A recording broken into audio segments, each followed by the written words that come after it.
Ребята, смотрите, как все замело. Ужас просто. И прям метель метет. Для Краснодара это прям, конечно, ужас. Дорог даже, видите, не видно. Ох.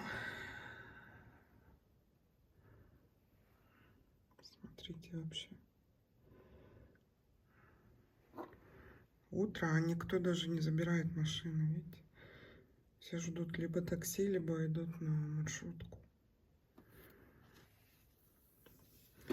Краснодар просто не готов к этому, к такому снегу.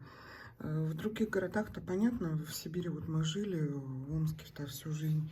Там все время утром там чистили машины, засыпали там песком, все вот это вот. А здесь не готов.